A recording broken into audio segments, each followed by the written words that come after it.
हम लोग अभी द नेशनलिस्ट मूवमेंट पे हैं, जो आप लोगों को पढ़ना है आपके हिस्ट्री के चैप्टर 11 में, अध्याय 11 में। हालांकि हम लोग इसको पहले शुरू कर चुके हैं और आज यह हम लोगों का इस चैप्टर का, इस अध्याय का आखिरी लेक्चर होगा, आखिरी कक्षा होगा। कक्षा 7वां है यह इस अध्याय का, जो कि आखिरी कक्षा होगा, जिसमें हम लोग बात करेंगे द फर्स्ट वर्ल्ड वॉर की। यहाँ पर हम लोग बात करेंगे और देखेंगे कि कैसे प्रथम विश्व युद्ध जो है वो भारतीय राष्ट्रवादी आंदोलन के लिए कार्य किया, उसका क्या योगदान था। प्रथम विश्व युद्ध भारतीय जो क्रांतिकारी आंदोलन हुआ, भारतीय स्वतंत्रता संग्राम हुआ, उसमें प्रथम विश्व युद्ध का क्या योगदान था। प्रथम विश्व युद्ध को हम लोग, या फिर भारतीय स्वतंत्रता के लिए प्रथम विश्व युद्ध को कैसे याद किया जाता है, कैसे देखा जाता है, इन सारे चीजों की बात हम लोग इस टॉपिक में करेंगे। यानी कि द फर्स्ट वर्ल्ड वॉर को हम लोग जानेंगे और समझेंगे कि यह है क्या, यह था क्या, और यह भारत के लिए कैसे कारगर साबित हुआ या फिर कारगर साबित नहीं हुआ। तो हम लोग पारस प्रकाशन के अनुसार पढ़ रहे हैं। पारस प्रकाशन के पुस्तक के अनुसार आप लोग अपने क्लास 8 में पृष्ठ संख्या 130 को देखेंगे, जो कि आप लोग को सामने यहाँ पर स्मार्ट बोर्ड पर दिख रहा है। यह आप लोग अपने पुस्तक में भी देख सकते हैं। यहाँ पर हम लोग रीड आउट करेंगे, पढ़ेंगे द फर्स्ट वर्ल्ड वॉर के बारे में, और मैं इसको समझाऊंगा कि आखिर यह द फर्स्ट वर्ल्ड वॉर जो है वो कहना क्या चाहता है, आप लोगों को समझाना क्या चाहता है। तो in the first world war Britain was a party of first world war. वही बात है कि चूंकि भारत का जो शासन था वह अंग्रेजों के हाथ में था, वह ब्रिटिश शासन था, वो ब्रिटेन यानी कि इंग्लैंड और उन सारे देशों, उन सारे शासकों के पास था। और यह ब्रिटेन जो था, यह फर्स्ट वर्ल्ड वॉर यानी कि प्रथम विश्व युद्ध का एक देश था, जो कि इसमें सम्मिलित था। सबसे पहले बात आती है कि ये वर्ल्ड वॉर होता क्या है, तो हम लोग इसको अलग से पढ़ेंगे जब हम लोगों को वर्ल्ड वॉर, प्रथम विश्व युद्ध, द्वितीय विश्व युद्ध, तृतीय हुआ या नहीं हुआ, इन सारे चीजों के बारे में जब पढ़ेंगे तो वहां पर हम लोग बात करेंगे। लेकिन यहां पर बस इतना समझ लेते हैं कि द फर्स्ट वर्ल्ड वॉर में, वर्ल्ड वॉर का मतलब है कि जब बहुत सारे देश, 10, 15, 20 देश जब आपस में युद्ध करते हैं तो उसको हम लोग वर्ल्ड वॉर कहते हैं। जबकि 2-3 देश या 1-2 देश जब लड़ते हैं तो वो वर्ल्ड वॉर नहीं कहलाता है। वर्ल्ड वॉर का शाब्दिक अर्थ यह होता है कि जब वर्ल्ड के यानी कि संसार के बहुत सारे देश, कहें तो 20 देश, 25 देश, 30 देश, 50 देश, जितने भी देश लड़े, यानी कि जब अधिक से अधिक संख्या में, अधिक से अधिक मात्रा में देशों का जो है वो इन्वॉल्वमेंट होता है किसी युद्ध में, तो उसको हम लोग वर्ल्ड वॉर कहते हैं। और यह सबसे पहले द फर्स्ट वर्ल्ड वॉर की बात आएगी, क्योंकि यहीं पर दुनिया के अधिकांश देश जो हैं उन्होंने आपस में युद्ध लड़ा था, दो गुटों में बंटकर, दो धाराओं में बंटकर। और यहां पर यही कहना चाह रहा है कि चूंकि भारत जो था वो अंग्रेजों के शासन में था और अंग्रेज जो था वह इस विश्व युद्ध का एक पार्टी था, वह इस विश्व युद्ध में इन्वॉल्व था, यानी कि इंग्लैंड जो था वह इस विश्व युद्ध में इन्वॉल्व था। India was declared a party of the first world war in the hope of more reforms. India को भी इसमें इसलिए शामिल किया गया या इसलिए वह जुड़ा क्योंकि उसको लगा कि इससे और ज्यादा बदलाव आ सकता है, इससे और ज्यादा अच्छाई वाला बदलाव आ सकता है, कुछ और संशोधन देखने को मिल सकते हैं जो कि भारतीय डेवलपमेंट के लिए कारगर हो सकता है। आगे लखनऊ पैक्ट, जो कि अभी लखनऊ एक शहर है जो अभी उत्तर प्रदेश यानी कि भारत के एक राज्य उत्तर प्रदेश की राजधानी है। तो यहीं पर लखनऊ में एक संधि हुई थी उस समय जब फर्स्ट वर्ल्ड वॉर हो रहा था, हुआ था। यहां पर कहना क्या चाह रहा है कि the Lucknow pact was signed and it joined moderate and extremist। हम लोगों ने पहले बात की थी इसी चैप्टर में, इसी अध्याय में हम लोगों ने पहले बात किया था कि कैसे इंडियन नेशनल कांग्रेस जो है, भारतीय राष्ट्रीय कांग्रेस या जिसको सिंपली कांग्रेस कहते हैं, वह मॉडरेट और एक्सट्रीमिस्ट विचारधारा में कैसे बट गया, कैसे उसका स्थापना जो है वो मॉडरेट वाला हुआ और बाद में 20 साल के बाद वह एक्सट्रीमिस्ट विचारधारा में बदल गया। तो यहां पर अब उसको डिस्कस करने की जरूरत नहीं है क्योंकि वो हम लोगों ने डिस्कस कर लिया है, आईएनसी वाला विचारधारा। यहां पर यही कहा जा रहा है कि जो लखनऊ की संधि हुई थी फर्स्ट वर्ल्ड वार के रेस्पेक्ट में, फर्स्ट वर्ल्ड वार के आधार पर के तुलना में के लिए। तो जो लखनऊ की जो संधि हुई थी, जो लखनऊ पैक्ट हुआ था, वह मॉडरेट और एक्सट्रीमिस्ट यहां पर जो दोनों थे उन दोनों का यहां पर संलग्न था, दोनों यहां पर जुड़े थे। जो एक मॉडरेट जो कि शांति से सारा कुछ का सॉल्यूशन चाहते थे, तो एक एक्सट्रीमिस्ट जो कहते थे कि शांति से सॉल्यूशन आने ही वाला नहीं है, आजादी, स्वतंत्रता या अपना हक जो है, अपना अधिकार जो है वो लड़कर लेना पड़ेगा। तो यहां पर ये दोनों जो थे वो इन्वॉल्व थे। The world war had negative impact as defence expenditure increased. कहा जा रहा है यहां पर कि जो विश्व युद्ध है, जो वर्ल्ड वार है, उसका निगेटिव यानी कि नकारात्मक असर पड़ा, क्योंकि यहां पर सैन्य खर्चा यानी कि सेना पे खर्चा, यानी कि आर्म्स एंड एम्यूनिशन, गोला बारूद पे खर्चा, डिफेंस पे खर्चा बढ़ गया, जो कि एक तरीके से माना जाता है कि यह निगेटिव खर्चा है, क्योंकि इस खर्चे को रोका जा सकता है अगर हार्मनी रहेगी, अगर पीस रहेगा, तो ये सब जो फालतू का खर्चा है, ये जो निगेटिव खर्चे हैं, एक्सपेंडिचर है, यह रोका जा सकता है, रोका जाता है। तो it get it complete, the British government imposed heavy duties and इंट्रोड्यूसेज new income tax. अब चूंकि वर्ल्ड वार हो रहा है, विश्व युद्ध हो रहा है, दुनिया के बहुत सारे देश, लगभग जितने देश हैं उसमें से अधिकांश देश जो हैं वो इसमें डायरेक्टली या इनडायरेक्टली इन्वॉल्व हैं, सम्मिलित हैं, और यहां पर खर्चा होगा, क्योंकि यहां पर जब युद्ध हो रहा है तो यहां पर गोला बारूद चाहिए, गोला बारूद को अगर लेना है तो उसके लिए पैसे चाहिए, उसके लिए क्या है कि उसके लिए अर्थव्यवस्था को मजबूत होना चाहिए, क्योंकि अगर आपके पास पैसा नहीं है, अगर आपके पास अगर आपका जो इकोनॉमी है वो मजबूत नहीं है, तो फिर आप वो गोला बारूद या फिर जो अपडेटेड जो आर्म्स एंड एम्यूनिशंस हैं, जो बंदूक हैं, जो तोप हैं, वो सारी चीजों को नहीं खरीद पाएंगे। तो चूंकि एक्सपेंडिचर चाहिए, एक्सपेंडिचर हो रहा है, नकारात्मक खर्चा बढ़ रहा है, तो अंग्रेज को तो पैसा भी चाहिए, क्योंकि उनको उन सारी चीजों को नियंत्रित भी तो करना है। अगर एक तरफ खर्चा हो रहा है तो कहीं ना कहीं से उनको पैसा निकालना भी है, तभी वो उस चीज को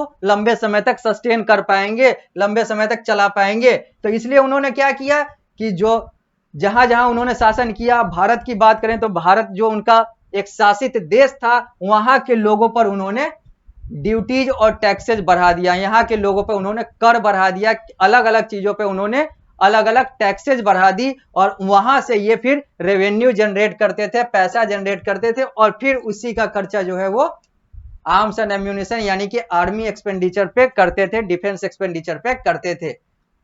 beside shortage of goods led to suffering of common people, the British recruited the rural youth forcibly for the war. एक तरफ तो शॉर्टेज ऑफ गुड्स हो रहा है, जो कि यहाँ पर खाने की कमी हो रही है, यहाँ पर भोजन की कमी हो रही है, क्योंकि लड़ाई हो रहा है, बहुत सारी चीजें जो है वो तबाह हो गई, बहुत सारा चीजें जो है वो उथल पुथल की अवस्था में है।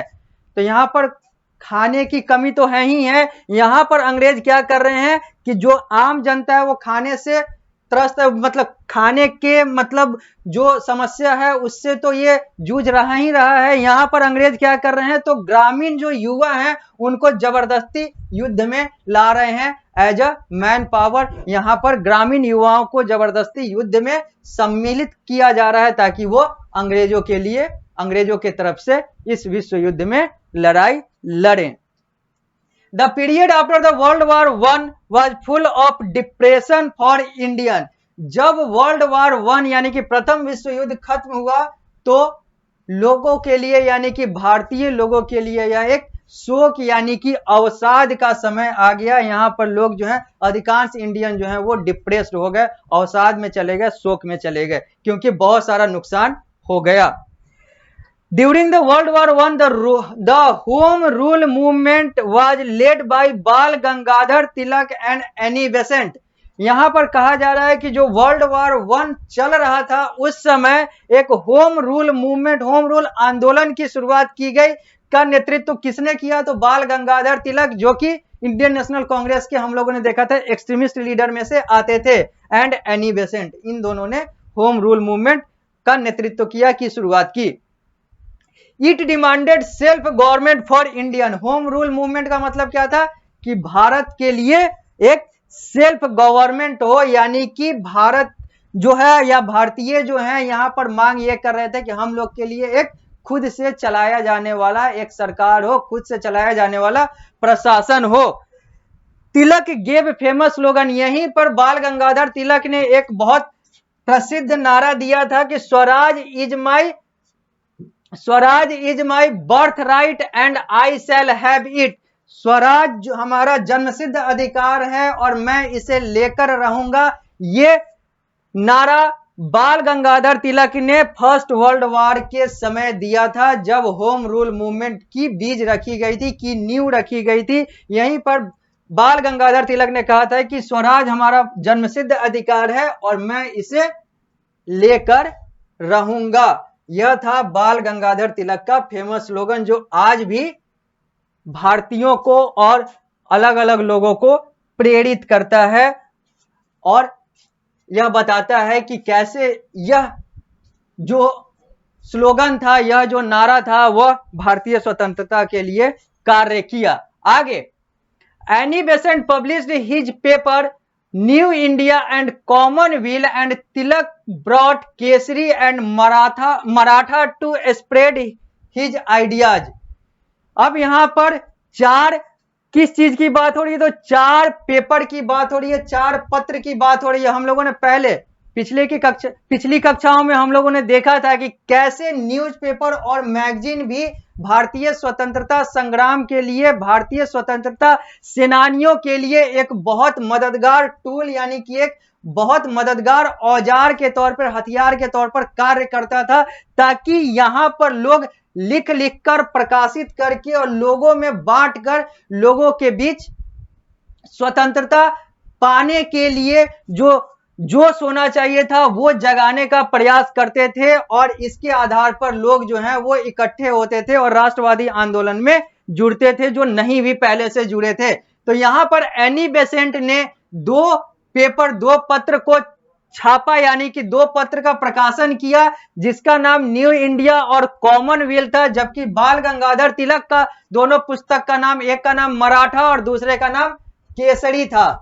यहां पर पुस्तक की बात हुई, यानी कि फर्स्ट वर्ल्ड वॉर से हम लोग को यही देखने को मिलता है कि जब भारतीय स्वतंत्रता संग्राम की लड़ाई लड़ी जा रही थी, उसी समय फर्स्ट वर्ल्ड वॉर हुआ था, उसी समय प्रथम विश्व युद्ध हुआ था, जिसमें अंग्रेज भी एक हिस्सेदार था। और चूंकि अंग्रेज का शासन भारत पर था, तो उसने भारत को भी उसमें सम्मिलित किया। भारत के युवाओं को, भारत के ग्रामीण क्षेत्र के युवाओं को जबरदस्ती उसमें लाया। यहां पर लोगों को खाने की कमी हुई और जब फर्स्ट वर्ल्ड वॉर खत्म हुआ तो भारतीय लोग जो हैं वो अवसाद, यानी कि शोक से ग्रसित हुए और उनको लगा कि यह तो बहुत बड़ा नुकसान था। अभी तक तो जो मुगल ले गए सो ले ही गए, अंग्रेज यानी कि ईसाई जो ले जा रहे हैं सो ले ही जा रहे हैं, और यह एक और आ गया जहां पर पूरा दुनिया जो है लड़ रहा है और जिसमें भारत भी अंग्रेजों के कारण से लड़ रहा है। यहां पर फिर बाल गंगाधर तिलक और एनी बेसेंट की बात आई। यहां पर हम लोगों ने देखा कि कैसे केसरी और मराठा बाल गंगाधर तिलक का पेपर था, यानी कि पत्र था, यानी कि मैगजीन था। तो न्यू इंडिया और कॉमनवेल्थ जो है ये एनी बेसेंट द्वारा रचित पत्र यानी कि पेपर थे, यानी कि मैगजीन था। अब हम लोग आगे की टॉपिक की बात करेंगे, जो कि आप लोगों के इस अध्याय का अंतिम टॉपिक होगा। यहां पर हम लोग बात करेंगे separate electorate divide and rule. अब हम लोग यहां पर बात करेंगे कि कैसे बांटो और राज करो वाली नीति जो है, यह अंग्रेजों ने कैसे इसकी नींव रखी थी और वो कैसे इसको चलाते थे और क्या क्या करते थे। हालांकि इसको हम लोगों ने पहले देखा है, हम लोगों ने पार्टीशन ऑफ बंगाल के समय बात किया था कि कैसे हिंदू और मुस्लिमों को बांटा गया, कैसे भाषा के आधार पर बंगाल का विभाजन किया गया।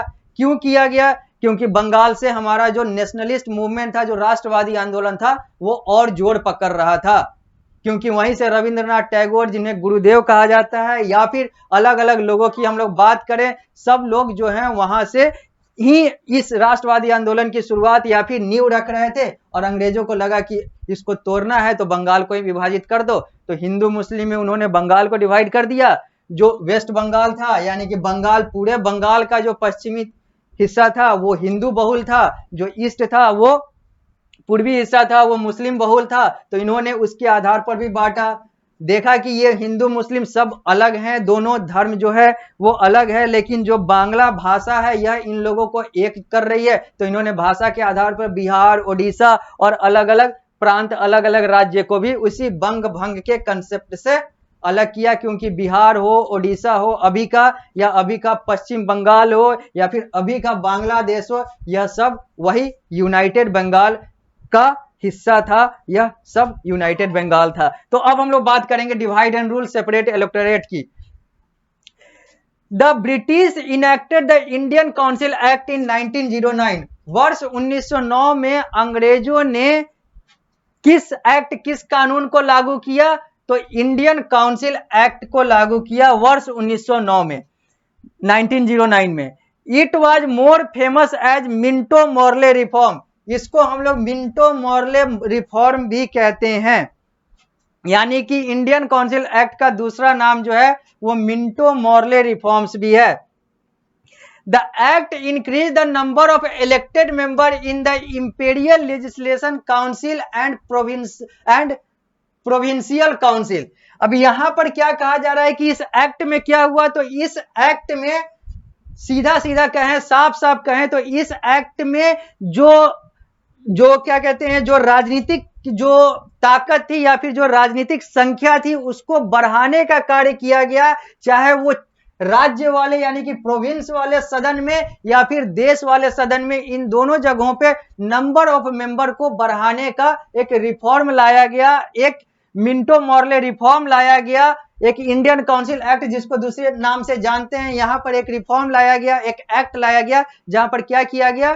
तो वो चाहे वो प्रांत वाला काउंसिल हो, राज्य वाला वो सभा हो, विधानसभा हो, चाहे वो देश वाला लोकसभा हो, हर जगह पे नंबर ऑफ मेंबर को बढ़ाया गया। आज हम लोग लोकसभा के मेंबर को हम लोग सांसद कहते हैं और विधानसभा के सदस्य को हम लोग विधायक कहते हैं। अंग्रेजी में मेंबर ऑफ लेजिस्लेटिव असेंबली और मेंबर ऑफ पार्लियामेंट कहा जाता है। मेंबर ऑफ पार्लियामेंट देश वाला और member of legislative assembly MLA राज्य वाला। तो यहां पर क्या किया गया कि उस समय जो प्रोविंशियल काउंसिल और इंपीरियल लेजिस्लेटिव काउंसिल कहा जाता था, यहां पर इन दोनों में मेंबर्स को यानी कि सदस्यों को बढ़ाने का एक रिफॉर्म लाया गया, एक एक्ट लाया गया, एक्ट इंक्रीज किया गया। आगे, काउंसिल हैड नो पावर। यहां पर काउंसिल को कोई पावर नहीं दिया गया, कोई शक्ति नहीं दी गई। The worst thing about the act was that the British introduced the dangerous principle of separate electorate for Muslim। यहां पर जो सबसे घटिया या फिर सबसे बेकार चीज जो था इस एक्ट में वह यह था कि यहां पर मुसलमानों के लिए धार्मिक आधार पर एक अलग से प्रावधान लाया गया, जो कि डिवाइड एंड रूल पॉलिसी यानी कि अंग्रेजों के बांटो और राज करो के नीति का एक उदाहरण था। यहां पर मुस्लिमों को एक अलग इलेक्टोरेट दिया गया। आगे, it meant that Muslim community would have separate representative. इसका मतलब यह है कि मुस्लिम कम्युनिटी, मुस्लिम समुदाय, मुस्लिम धर्म के अपने रिप्रेजेंटेटिव होंगे, उनके अपने जो है वो प्रतिनिधि होंगे, प्रतिनिधित्व तो उनके अपने समाज के, अपने धर्म के लोग करेंगे। It the seed of separation were sown. यहीं पर दिख जाता है कि कैसे बंटवारे की बीज रखी गई, बंटवारे की नींव रखी गई। The policy of divide and rule was followed. यही कहा गया कि यहां पर बांटो और राज करो वाली नीति अपनाई गई। तो हम लोग इस चैप्टर को यहीं पर कंप्लीट करते हैं, इस पारस प्रकाशन के पुस्तक के अनुसार, जो कि आप लोगों को पढ़ना है क्लास 8 में। हिस्ट्री के अंतर्गत चैप्टर 11 है, अध्याय 11 है। तो यह चैप्टर हम लोग का यहां पर कंप्लीट होता है। यहां पर हम लोगों ने देखा कि कैसे द नेशनलिस्ट मूवमेंट यानी कि राष्ट्रवादी आंदोलन जो कि भारत का था, यानी कि भारत का जो नेशनलिस्ट मूवमेंट था, भारत का जो राष्ट्रवादी आंदोलन था, उसकी नींव कहां से आई, वो कहां से उसका जन्म हुआ, क्यों जरूरत पड़ा, कैसे मुगल का कंसेप्ट आता है, तो कैसे अंग्रेजों का कंसेप्ट आता है, तो कैसे मंगल पांडे आते हैं, तो कैसे एनी बेसेंट का बात होता है, तो कैसे वीडी सावरकर यानी कि विनायक दामोदर सावरकर, वीर सावरकर की बात होती है, तो कैसे हम लोग प्रफुल्ल चाकी और अलग अलग स्वतंत्रता सेनानियों को देखते हैं हमारे भारतीय स्वतंत्रता संग्राम के इस आंदोलन में। तो हम लोगों ने इस चैप्टर में, इस अध्याय में इन सारे चीजों की बात की है। अब हम लोग देखते हैं इस पूरे चैप्टर को कुछ लाइन में, यानी कि अब हम लोग एक रिकैप करते हैं, क्विक रिकॉल करते हैं इस पूरे चैप्टर को, और कुछ पॉइंट्स में पूरे चैप्टर को यहां पर कंक्लूड करेंगे। तो पहला पॉइंट लिखा हुआ है, British believed in racial superiority. जो अंग्रेज थे वो क्या चाहते थे, जो कि हम लोगों ने पहले बात किया कि अंग्रेज जो अंग्रेज जो समझते थे, वो समझते थे कि वो ऊंचे हैं और जो भारतीय हैं वो नीचे हैं, क्योंकि वो गोरे हैं और भारतीय जो हैं वो उनकी तुलना में काले हैं। यानी कि वह अपने आप को ऊपर समझते थे रंग के आधार पर, अपने आप को ऊपर समझते थे बुद्धि के आधार पर, क्योंकि उनको लगता था कि उनके अलावा कोई और शासन कर ही नहीं सकता है। The newspaper press western education brought unity among Indian for the national movement. जो न्यूज़पेपर था, जो प्रेस था और जो पश्चिमी शिक्षा थी, ये क्या करता है, तो यह भारतीयों को एक भारतीय राष्ट्रीय आंदोलन के लिए प्रेरित करता है, क्योंकि न्यूज़पेपर प्रेस से भारत के लोग जो थे वह आपस में कम्युनिकेट करते थे, अपने आप को संचारित करते थे और एक दूसरे के अंदर अलख जगाते थे ताकि वो लोग अंग्रेजों से लड़े। और जबकि वेस्टर्न एजुकेशन था जो यह चिढ़ाने का कार्य करता था भारतीयों को कि कैसे हम शिक्षा के आधार पर भी आप पर गवर्न कर सकते हैं, और करेंगे और करते हैं, कर रहे हैं। आगे, the Congress was set up by a Britishers A.O. Hume in 1885 aiming at an outlet for revolt। यहां पर कहा जा रहा है, जो कि हम लोगों ने पहले पढ़ा था, कि A.O. ह्यूम जो कि एक अंग्रेज थे, उनके द्वारा इंडियन नेशनल कांग्रेस यानी कि कांग्रेस की स्थापना की गई ताकि एक विद्रोह की शुरुआत की जा सके। The early moderate leader demanded for better condition not independence. यहां पर हम लोगों ने पहले बात किया था कांग्रेस के शुरुआती फेज में, शुरुआती चरण में, कि शुरू के जो कांग्रेसी नेता थे, नेतृत्व था, वो मॉडरेट था। वो लोग चाहता था कि सब कुछ शांति से हो जाएगा, सब समस्या का समाधान शांति से हो जाएगा, उन्हें कोई स्वतंत्रता चाहिए नहीं भारतीयों को, और जो अंग्रेज हैं वो भारतीयों का भला कर रहे हैं और ऐसे ही करते रहेंगे। लेकिन बाद में the extremist leader Lal Bal Pal openly declared independence of India. लेकिन बाद में यही कांग्रेस का जो नेतृत्व था वो एक्सट्रीमिस्ट बना, एक्सट्रीमिस्ट में बदला, कट्टरपंथ में बदला, क्योंकि उनको लगा कि नहीं, अंग्रेज जो है ये भारतीयों का भला या फिर किसी भी दूसरे का भला कभी नहीं कर सकते। ये अपने लिए आए हैं, अपना व्यापार साधेंगे, अपना पैसा लेंगे, अपने लिए बनाएंगे और आगे बढ़ जाएंगे, ये भारतीयों का भला नहीं कर सकते। तो इसलिए जो मॉडरेट फेज था वो एक्सट्रीमिस्ट फेज में यानी कि कट्टरपंथ वाले फेज में आगे बढ़ गया। और यहां पर जो तीन मेन नाम, मुख्य नाम आते हैं, वो आते हैं, एक लाल है, एक बाल है, एक पाल है। लाल का मतलब लाला लाजपत राय, बाल का मतलब बाल गंगाधर तिलक, और पाल का मतलब है बिपिन चंद्र पाल। ये तीन जो थे ये कट्टरपंथी नेता थे कांग्रेस के, अंग्रेजी में extremist leader. Revolutionaries sacrificed their life for nation. जो क्रांतिकारी थे, जो आंदोलनकारी थे, उन्होंने अपना जीवन अपने देश के लिए न्यौछावर कर दिया। आगे, during the world war one home rule movement led by Tilak and Annie Besant. World war one यानी कि प्रथम विश्व युद्ध के समय एक होम रूल मूवमेंट की शुरुआत की गई, की नींव रखी गई, और इसका नेतृत्व जो है वो बाल गंगाधर तिलक और एनी बेसेंट ने किया था। इन दोनों के द्वारा इसका नेतृत्व किया गया था। आगे, अब हम लोग का यह चैप्टर पूरा कंप्लीट होता है। अब हम लोग आते हैं एक्सरसाइज पर, जो कि आप लोगों को करने हैं, और आप लोग इस एक्सरसाइज को करेंगे। यहां पर कुछ क्वेश्चंस हैं, इसके आंसर्स करने हैं। यहां पर आपको 4 ऑप्शन में से एक ऑप्शन चुनने वाला भी क्वेश्चन है, तो यहां पर आपको फिल इन दी ब्लैंक्स यानी कि रिक्त स्थान की पूर्ति भी करनी होगी। तो यहां पर ट्रू और फॉल्स वाले भी प्रश्न पूछे गए हैं। तो यहां पर सब्जेक्टिव प्रश्न, यहां पर 1 लाइन, 2 लाइन, 1 पैराग्राफ में आंसर करने हैं। तो सबसे पहले हम लोग आते हैं ऑब्जेक्टिव वाले में। यहां पर 5 प्रश्न हैं जो कि पृष्ठ संख्या 131 पर हैं पारस प्रकाशन के अनुसार। यहां पर आपको इसको करने हैं, जो कि यहां पर आप लोगों को करेक्ट आंसर चुनने हैं। 4 ऑप्शन में से कोई एक ऑप्शन जो भी आपको लगता है वो टिक करें। जैसे एक क्वेश्चन पढ़ देते हैं, which act provided for separate electorate of Muslim. कौन सा एक्ट है जो मुस्लिमों को एक अलग नेतृत्व, अलग रिप्रेजेंटेटिव रखने का और चुनने का एक प्रावधान देता है? 1911 का एक्ट, 1909 का एक्ट, रॉलेट एक्ट, या फिर 1919 का एक्ट, या अभी हम लोगों ने पढ़ा है। इसको आप रिकॉल करें और फिर इसके अनुसार इसका उत्तर दें। कहीं पर कोई भी समस्या आता है आप हमसे पूछ सकते हैं। ऐसे ही और भी बहुत सारे प्रश्न है, 5 प्रश्न है, इसका उत्तर करना है। इसके बाद है आपका जो पार्ट 2 है, यहाँ पर फिल इन द ब्लैंक्स है। यहाँ पर 5 प्रश्न है, इसके आपको उत्तर करने हैं। जैसे एक प्रश्न पढ़ देते हैं, East India Association 1866 set up by, जो ईस्ट इंडिया एसोसिएशन है जो 1866 में सेटअप हुआ, वो किसके द्वारा सेटअप किया गया, किसके द्वारा स्थापित किया गया? यहाँ पर आपको फिल इन दी ब्लैंक्स यानी कि रिक्त स्थान की पूर्ति करनी है और बताना है कि किसके द्वारा किया गया। फिर यहाँ पर अगला जो सेक्शन है, यहाँ पर शॉर्ट आंसर टाइप क्वेश्चन पूछे गए हैं। यहाँ पर आपको इसको 1 लाइन 2 लाइन में आंसर देने हैं, उत्तर देने हैं। जैसे who founded the INC, INC Indian national Congress की स्थापना किसने की? अगला जो है इसमें भी आपको नेम 2 एक्सट्रीमिस्ट लीडर, यहां पर भी 1-2 लाइन में उत्तर देने हैं। तो अगला जो है उसके बाद वाला यहाँ पर लॉन्ग आंसर टाइप क्वेश्चन पूछे गए हैं।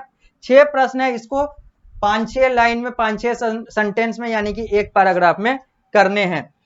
इसके साथ ही आपका यह एक्सरसाइज कंप्लीट हो जाता है। फिर लास्ट में 2 क्रिएटिव एक्टिविटीज दिए गए हुए हैं जो एक्स्ट्रा एक्टिविटी हैं जो कि करने हैं।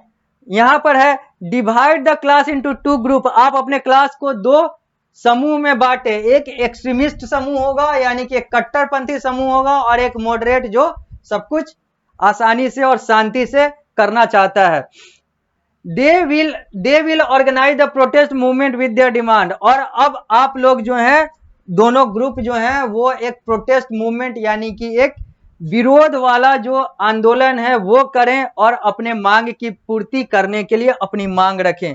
और अंतिम क्रिएटिव एक्टिविटी में है, दूसरा है role play of different national leader in their particular dress and famous slogan and speeches to be delivered by the student.